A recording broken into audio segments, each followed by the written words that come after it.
Hoje eu quero conversar com vocês sobre a essência da igreja. Por que nós estamos iniciando uma igreja? Numa cidade que tem tantas igrejas. Para a gente ser melhor do que os outros? Não. Para a gente dizer que a nossa igreja é melhor do que as outras igrejas? Não. Não tem interesse nenhum.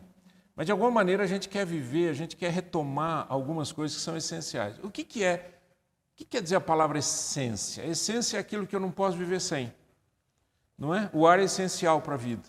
A água é essencial para a vida. A comida é essencial para a vida. Mas carro não é essencial para a vida. Né? Uma roupa de marca não é essencial para a vida. Essa é a ideia. Essência. O que é essencial na vida de uma igreja? E quando a gente olha para isso, a gente precisa repensar algumas coisas. Então, por exemplo, muita gente acha que igreja é um lugar. Nossa, tem uma nova igreja, um lugar. Né? Ai, que legal, uma nova igreja, um lugar. Igreja não é lugar. Ou atividades religiosas, quaisquer que sejam elas. Um lugar para levar amigos. Ou uma música, ou pregação, ou departamento, ministério, etc, etc, etc. Esse é um problema. Eu estava aqui, a hora que a gente estava orando aqui, me veio ao coração uma coisa muito séria, que o Senhor Jesus disse para os fariseus. Ele disse assim, vocês não entram no reino de Deus e não deixam ninguém entrar. A ideia qual é? A ideia é que os fariseus, né, estavam vivendo uma vida tão fora da essência, do plano de Deus, que aquilo que eles faziam era o pior, né? Era para estragar, acabava estragando os relacionamentos, etc. E eu fico pensando quantas pessoas estão fora de igreja hoje. Pensa no seu relacionamento. Seu relacionamento. Quantas pessoas você conhece que frequentavam uma igreja e não frequentam mais? Né? Que estavam em alguma comunidade e não estão mais? Muitas vezes é porque a falta de princípios bíblicos e de essência da igreja afasta as pessoas. Porque as pessoas ficam cansadas disso aqui. Isso aqui é programação, isso que vocês estão vendo aqui. Isso é programação. A vida cristã não é apenas ir ao culto domingo, dar o dízimo, participar de atividades promovidas pela igreja, orar um pouquinho, ler a Bíblia um pouquinho, pedir milagre para Deus, participar de eventos. Você vai dizer assim, mas isso daí, eu disse, não é apenas isso. É isso e muito mais. Muito mais essencial. Vamos para a parte mais bíblica e a gente vê alguns princípios. Eu quero que você preste atenção na leitura. Eu tenho feito isso aqui. A gente lê a Bíblia de uma forma muito rápida e muito rasa. A gente tem que começar a ler com mais calma. Né? Ninguém está com pressa. Apesar que a gente termina rápido aqui, mas ninguém está com pressa. Então vamos ler o que a Bíblia diz em Efésios 2. Portanto, vocês já não são estrangeiros nem forasteiros, mas concidadãos dos santos e membros da família de Deus, edificados sobre o fundamento dos apóstolos e dos profetas, tendo Jesus Cristo como pedra angular, no qual todo edifício é ajustado e cresce para tornar-se um santuário santo no Senhor. Nele vocês também estão sendo edificados juntos para se tornarem morada de Deus por seu Espírito. Vamos ver alguns princípios aqui. Primeiro, ele fala que quando a gente se encontra com Cristo, quando a gente se entrega a Cristo, a gente passa a ser parte de uma família. A gente não é mais forasteiro no sentido de que nós não temos pertencimento. Nós pertencemos a uma família. A família é de Deus. A família é de Deus. A igreja é de Deus. Por exemplo, só existe uma igreja. Vocês sabiam disso, né? Só tem uma igreja do Senhor Jesus. Ela está distribuída em muitos movimentos, em muitas comunidades, mas só tem uma igreja. Assim como só tem um Deus. Assim como só tem um batismo, uma só fé. Efésios 4, né? Então ele está dizendo, nós somos membros da família de Deus. Então, por mais que a gente se encontre num ambiente, numa comunidade, que é uma coisa, uma aspiração que a gente tem, né? Que a gente tenha uma comunidade, nós temos que pensar que nós somos membros da família de Deus. E que qualquer coisa que eu viva, como eu vivo, o que eu falo, o que eu deixo de falar, o que eu penso, o que eu deixo de pensar, tem a ver com Deus, não tem a ver só com a igreja. Com o povo, né? Tem a ver com Deus. Edificado sobre o fundamento dos apóstolos e dos profetas. Eu vou falar sobre isso daqui a pouco. Tendo Jesus Cristo como pedra angular. Igreja sem Cristo não é igreja. Culto sem Cristo não é igreja. Não é culto. Né? A vida cristã sem Cristo não é vida cristã. Tudo que a gente fizer, tudo que a gente falar, tudo que a gente pensar, a gente tem que ter como fundamento principal Jesus Cristo. E no qual todo edifício é ajustado. O edifício é a igreja, é o povo. É ajustado e cresce para tornar-se um santuário santo no Senhor. O crescimento de uma igreja tem que ser um crescimento para Deus. Eu nunca fui pastor de movimento de falar, a gente tem que crescer, vamos crescer, vamos crescer, vamos crescer. Porque não é a quantidade de pessoas que faz uma igreja abençoada, mas é o quanto cada pessoa tem um bom relacionamento com Deus e anda com Deus, e é membro da família de Deus, está edificado na palavra de Deus, e tem Cristo como centro. Né? Isso é o mais importante. E aí ele fala, nele, em Cristo, no Senhor, vocês estão sendo edificados para se tornarem morada de Deus. A igreja é uma morada de Deus. A igreja não é uma associação, um grupo religioso. Como que a igreja primitiva vivia? Eles se dedicavam ao ensino dos apóstolos. Presta atenção, que Paulo estava falando lá, né? Paulo estava falando aqui sobre o fundamento dos apóstolos e dos profetas. Isso daqui é anterior, inclusive, à própria conversão de Paulo, né? Eles se dedicavam ao ensino dos apóstolos e à comunhão, ao partir do pão e às orações. Todos estavam cheios de temor e muitas maravilhas e sinais eram feitos pelos apóstolos. Os que criam mantinham-se unidos e tinham tudo em comum.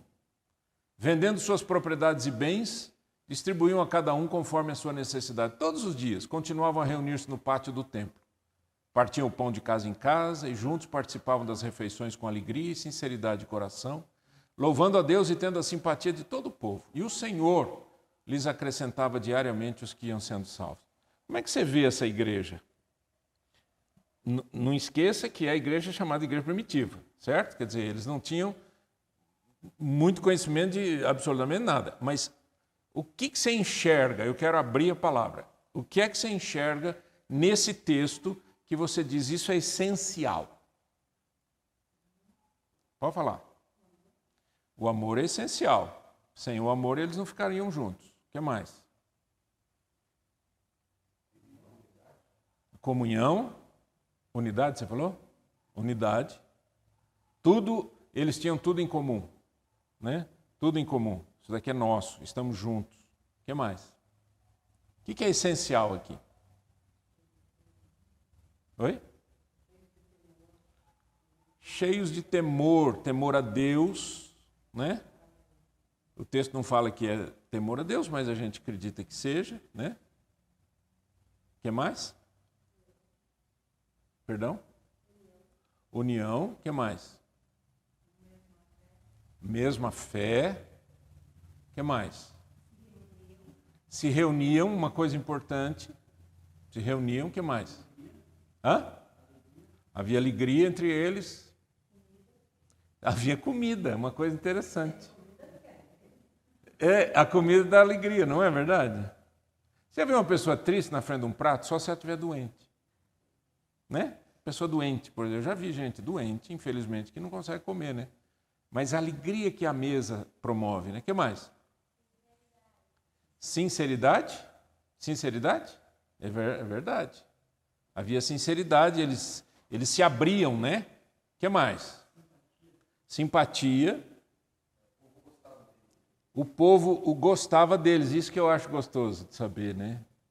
Eu quero, a hora que a gente abrir aqui, eu quero ver o que a gente faz para os vizinhos, né? Para os vizinhos conhecerem, né? Entregar um chocolatinho para eles. Falar que aqui é uma igreja, né? Tem que ser simpático, gente. Não? O mundo já é tão triste, cheio de problemas, a gente sempre com a cara fechada. E parece que os crentes acham que fazer cara fechada é sinal de espiritualidade. Sempre. Cara, para que isso, né? O que mais? Nossa, gente, tem tanta coisa ainda que vocês não estão enxergando. Eles eram empáticos, né? Vendendo suas propriedades e bens, distribuíam cada um conforme a sua necessidade. Eles tinham empatia, sofriam o sofrimento do outro. O que mais? Que é essencial. Louvor a Deus. O que mais? Eles eram cheios do Espírito. O que mais? Deus que promovia o crescimento. Deus trazia as pessoas. Isso aqui eu queria parar um pouquinho aqui e pensar com vocês. Quando Deus toca no coração de uma pessoa e a pessoa, muitas vezes ela está buscando, né, crescer em Cristo ou conhecer Jesus, como que nós recebemos essas pessoas? Se foi Deus quem trouxe, como é que a gente recebe as pessoas? Igreja tem que ser uma igreja empática, amorosa, agradável. Tem que ser igual como se fosse na sua casa. Né? Você não abre a sua casa para qualquer pessoa, é óbvio. Mas quando alguém vem te visitar, o que você faz? Trata bem. O que mais que tem aí? Tinha a palavra, né, gente? A palavra de Deus, o ensino dos apóstolos e dos profetas, né, a palavra de Deus. O que mais? Eles oravam juntos. O que mais? Eles se encontravam todo dia. O que mais? Eles dividiam pão, compartilhavam pão. Eu sempre procurei um espaço, aqui em Curitiba, eu procurava um espaço. Eu estou orando por essa igreja há muitos anos, mas eu não tinha um sinal de Deus para começar. E quando Deus me deu o sinal, foram dois imóveis que eu vi. Esse foi um deles. Foi assim, uma coisa de Deus, pá. E esse imóvel é interessante, porque ele é meio escondido da rua. Você vai ver que tem uma oficina ali, tem casa aqui, praticamente só tem um portão aqui. E o prédio ele está assim, né? Ele está na vertical, né? Indo para lá. Mas eu queria um lugar que as pessoas, que nós pudéssemos conviver. Um lugar que a gente pudesse fazer comida, que a gente pudesse curtir o espaço, que a gente pudesse trazer as crianças, jogar bola com as crianças. Por que não, né? Aí você vai dizer, mas isso não é essencial para a vida da igreja. Não é essencial para o culto, mas é essencial para a nossa saúde emocional, espiritual, de comunhão da igreja. Qual que é o propósito da igreja? Em Mateus 28, 19 e 20, vamos ler juntos, por favor? Vamos lá? Portanto, vão e façam discípulos de todas as nações, batizando-os em nome do Pai e do Filho e do Espírito Santo, ensinando-os a obedecer a tudo o que eu ordenei a vocês. E eu estarei sempre com vocês até o fim dos tempos. O que é que a igreja precisa fazer? Qual que é o propósito da igreja? O propósito da igreja é obedecer a Deus, fazer discípulos de todas as nações, batizar esse pessoal, ensinar esse pessoal, para que esse pessoal, juntamente conosco, possa curtir a presença do Senhor. Essa é uma coisa interessante. Sabe o que é interessante aqui? É que a gente olha um texto como esse e a gente delega a responsabilidade, né? A gente delega a responsabilidade. Como é que geralmente a gente faz? A gente faz assim, ó. Pastor, eu tenho um amigo precisando muito de oração, muito. O senhor não pode visitar? O amigo é seu, você que conhece a pessoa, e você quer que eu vá fazer o que lá? Outro dia recente isso daí. Alguém falou assim, tem uma pessoa assim precisando disso aqui. Eu falei, olha, essa pessoa quer um pastor? Você é amigo da pessoa. Faça discípulo. Isso daqui não é para eu fazer, isso daqui é para a igreja fazer. Isso aqui é para a igreja viver. A igreja deve viver fazendo isso.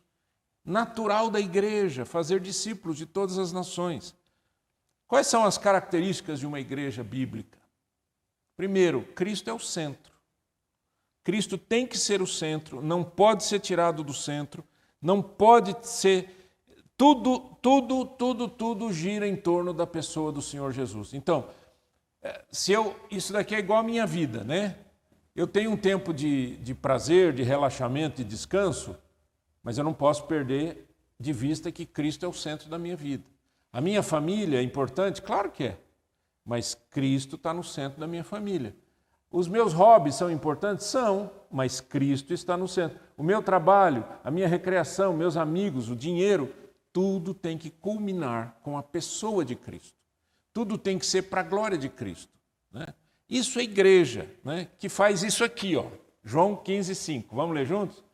Eu sou a videira, vocês são os ramos. Se alguém permanecer em mim e eu nele, esse dará muito fruto, pois sem mim vocês não podem fazer coisa alguma. Vocês não podem trabalhar sem mim, vocês não podem ganhar sem mim, vocês não podem descansar sem mim, vocês não podem ser igreja sem mim, vocês não podem ter família sem mim. Cristo é o centro. Sabe que isso muda muito a história da gente, né?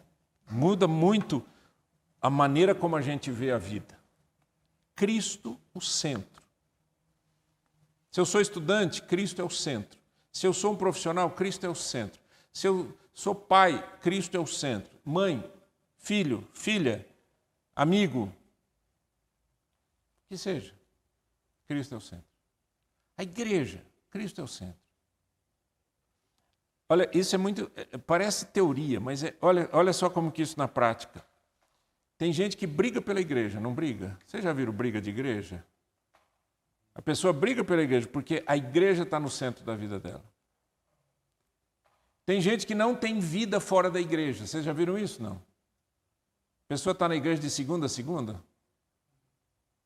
Atrapalha a família, atrapalha um monte de coisa. Por quê? Porque para essas pessoas a igreja é o centro. Mas não é a igreja que é o centro, é Cristo que é o centro. Eu posso estar viajando, Cristo é o centro da minha vida. Eu estou num projeto especial, fazendo qualquer... Cristo é o centro da minha vida. Eu estou desenvolvendo uma amizade, Cristo é o centro daquela amizade. Se a gente não pensar assim, a gente... Vocês já viram, já pegaram uma roda assim e tira o eixo do centro e põe no cantinho? Fica uma manivela, né? Não fica? Fica fora de equilíbrio. Cristo é o centro. O que mais? Lembra que a Bíblia diz que os discípulos estavam reunidos e eles estavam baseando a sua vida no quê? Nos princípios aprendidos dos apóstolos, não é isso? E perseveravam na doutrina dos apóstolos. Gente, essa é uma coisa muito séria. Hoje nós temos muito mais facilidade e muito mais disponibilidade de ter material legal. Por exemplo, você tem Bíblias de várias traduções diferentes. Você pode usar a Bíblia no celular, você pode usar a Bíblia num computador, né? Você tem Bíblias de vários tipos diferentes. Antigamente a gente tinha 2 traduções. Antigamente, que eu estou falando, assim, 40 anos atrás, 50 anos atrás, a gente tinha 2 traduções. Para você ter uma Bíblia de estudo era a coisa mais difícil do mundo. Quando eu fazia seminário, para eu comprar um livro de estudo teológico ou de estudo das línguas originais, os léxicos, era a coisa mais horrível do mundo, porque tudo era muito, muito caro, era importado, a gente não tinha dinheiro e morria de vontade de ter alguma coisa, então a gente ia para uma biblioteca, né? Ia para a biblioteca da faculdade teológica e tal. Hoje eu tenho tudo isso no meu celular. Eu pego um texto bíblico, coloco aqui, essa palavra aqui no grego quer dizer isso, no hebraico quer dizer isso, faz o estudo, faz tudo nessa caixinha. E nunca se leu tão pouco da Bíblia como hoje. É assim sempre. Quanto mais facilidade você tem, mais relaxado você fica. Mais distraído a gente fica. Olha o que a Bíblia diz. É até bom para a gente decorar, né? A gente gosta muito de João 3,16, né? Que Deus amou o mundo de tal maneira que deu o seu único Filho para que todo aquele que nele crê não pereça, mas tenha vida eterna. 2 Timóteo 3,16, para decorar. Toda a Escritura é inspirada por Deus e útil para o ensino, para a repreensão, para a correção, para a instrução na justiça, para que o homem de Deus seja apto e plenamente preparado para toda boa obra. Há uma pessoa que tem conversado comigo recentemente e ela disse assim, após muitos anos pensando e lendo, eu cheguei à conclusão que a Bíblia não é a palavra de Deus.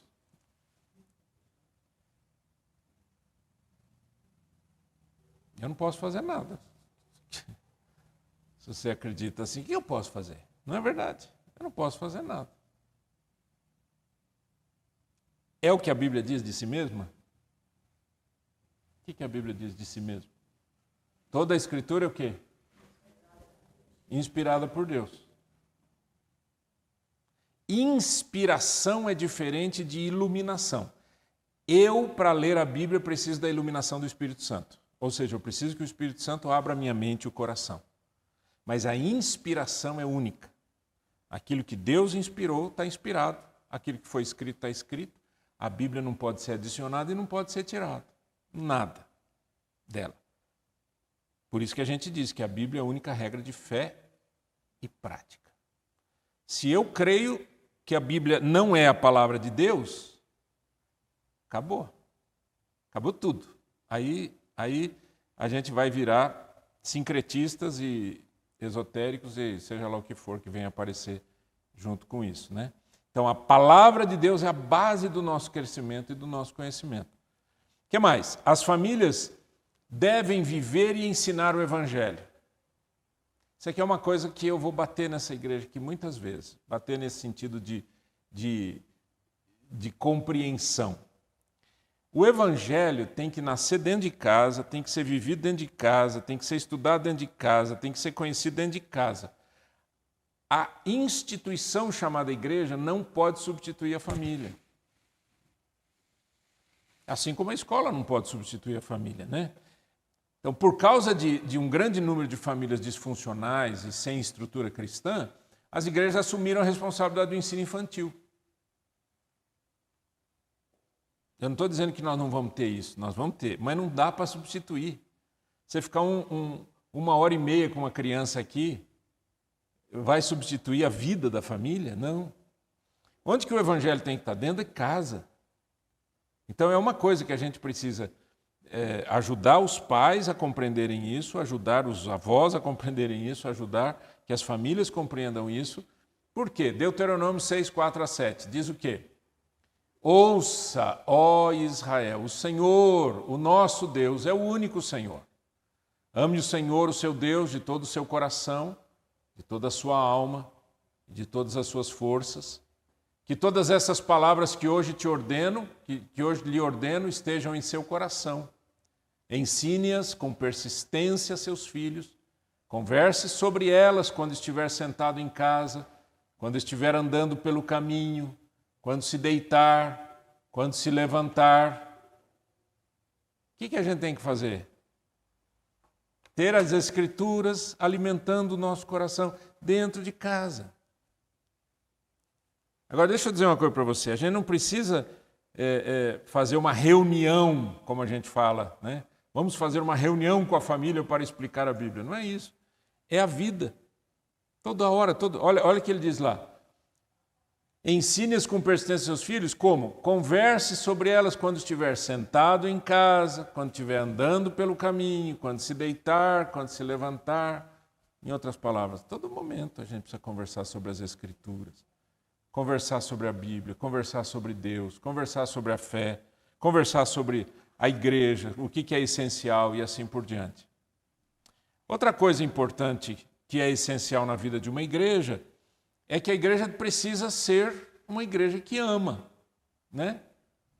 Hoje em dia, muitas igrejas, por serem muito grandes, têm muito discurso, pouca prática. os pastores não são acessíveis, servir é uma atividade, é uma atitude que Cristo nos deu, né? O serviço cristão. Ele disse isso, ele fez isso. Quando ele lavou os pés dos discípulos, ele disse: vocês entenderam o que eu fiz?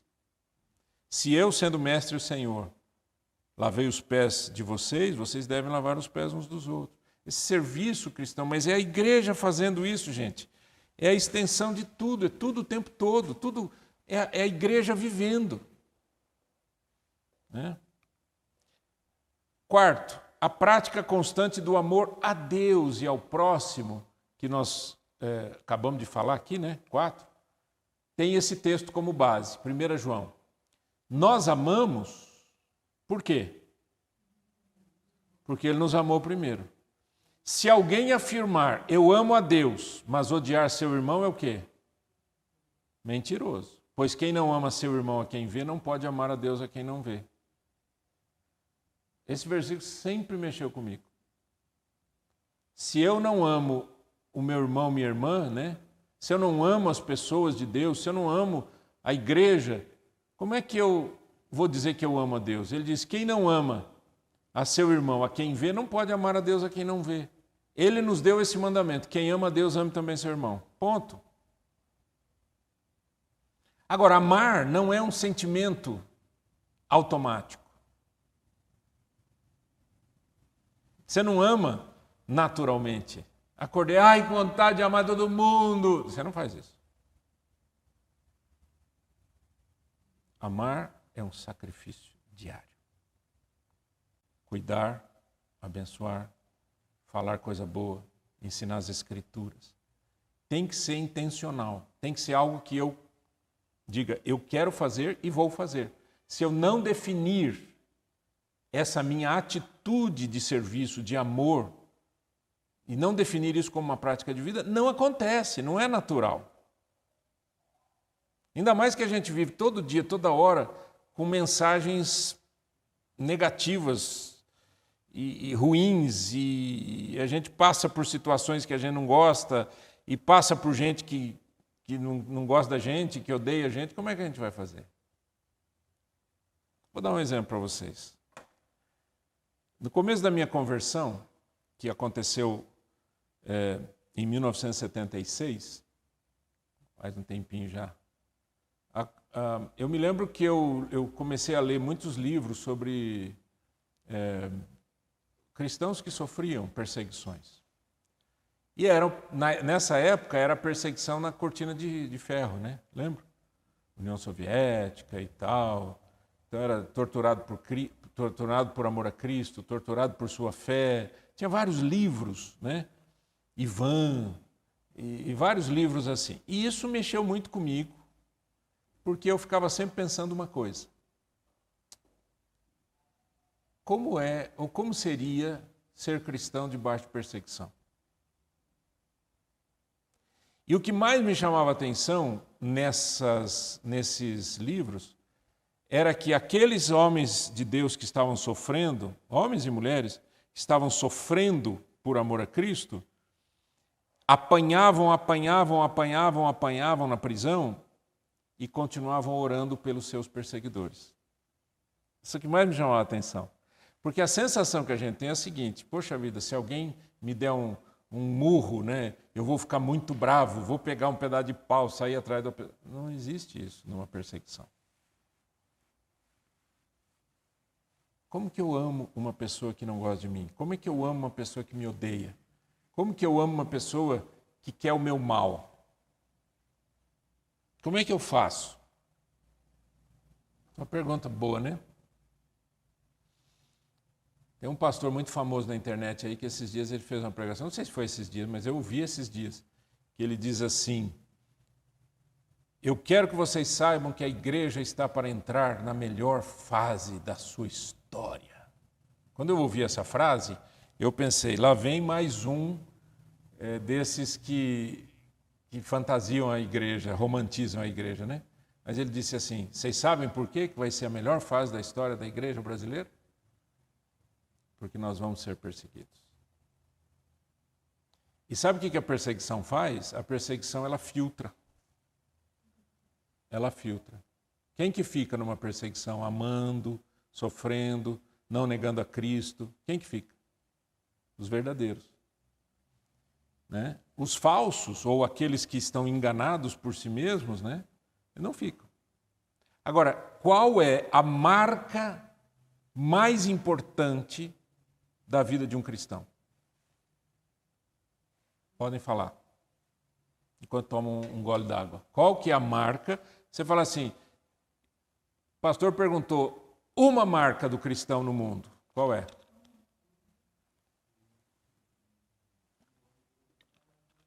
O amor. Se a gente não ama, né? Como é que a gente faz? Jesus disse para a gente, novo mandamento vos dou, que vos ameis uns aos outros, assim como eu vos amei. Número 5. Santificação não é para obtenção de lucro. Essa é outra coisa muito triste que acontece hoje em dia, né? Campanhas de benefício financeiro, prosperidade, crescimento, não sei o quê, riqueza.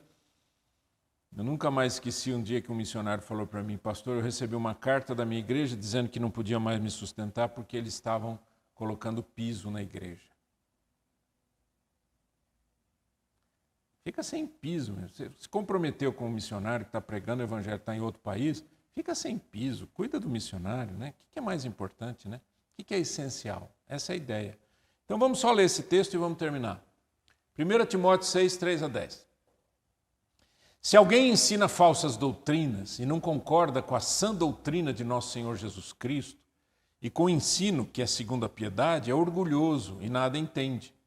Esse tal mostra o interesse doentio por controvérsias e contendas acerca de palavras que resultam em inveja, brigas, difamações, suspeitas malignas e atritos constantes entre aqueles que têm a mente corrompida e que são privados da verdade, os quais pensam que a piedade é fonte de lucro. É velho essa história, né? De fato, a piedade com contentamento é grande fonte de lucro, pois nada trouxemos para esse mundo e dele nada podemos levar. Por isso, tendo que comer e com que vestir-nos, estejamos com isso satisfeitos. Essa é uma frase que acompanha a minha vida sempre, né? Eu fico sempre pensando nisso, né? Quando às vezes eu dou uma escapada, né? Querendo alguma coisa estranha, alguma coisa que não é essencial para a vida, aí eu me lembro desse versículo aqui, né? Tendo que comer e com que vestir, nos estejamos com isso satisfeitos. Os que querem ficar ricos caem em tentação, em armadilhas e em muitos desejos descontrolados e nocivos, que levam os homens a mergulharem na ruína e na destruição.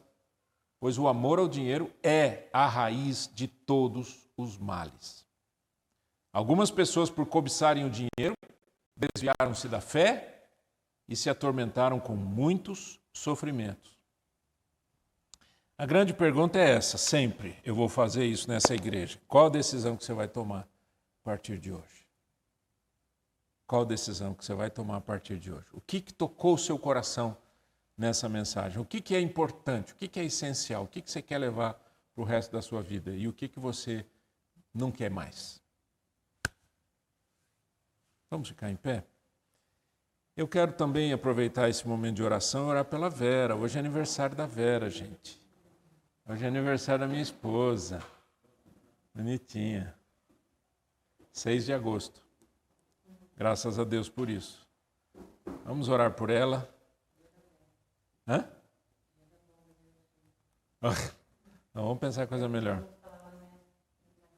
Tadinho. Senhor, muito obrigado pela Tua palavra, meu Deus, obrigado porque a Bíblia ensina para a gente tudo que a gente precisa aprender. Obrigado, Senhor, porque a Tua igreja, ela não é uma instituição definida pelos homens, mas ela tem que ser definida pelo Senhor. Os princípios são Teus. Nós somos pecadores lutando todo dia para fazer o que é certo, numa luta imensa para vivermos uma vida cristã saudável. Mas eu sei que vale a pena quando nós olhamos para as Escrituras e ficamos firmados naquilo que a Tua palavra nos ensina. Pai, obrigado por essa manhã, pela reflexão. e por aquilo que o Senhor traz ao nosso coração como grande desafio para a nossa fé. Para que nós sejamos uma igreja, no mínimo, uma igreja humilde em aprendizado constante. Em nome de Jesus. Obrigado pela Vera, obrigado pelo aniversário, Senhor, da tua serva, minha esposa, mãe dos nossos filhos, avó dos nossos netos. Obrigado, Senhor, pela vida dela, pelo testemunho dela. Obrigado porque a vida da Vera, Senhor, tem sido um exemplo para muita gente, para mim, um testemunho de fé, uma mulher de Deus, uma mulher de oração, uma mulher que se interessa pelas coisas do Senhor. Guarda a mente e o coração dela, Senhor. E nessas novas fases de vida que nós estamos vivendo, que a tua serva continue, Senhor, frutificando como é devido aos crentes no Senhor Jesus. A ti a honra, a glória, o louvor, eu te agradeço pela vida dela. Te agradeço, ó Deus, por essas vidas que estão aqui hoje. Te agradeço pela Igreja Cristã Trinity e peço a Deus que o Senhor faça algo novo no nosso coração para glorificarmos o teu nome sempre, em nome de Jesus. Amém.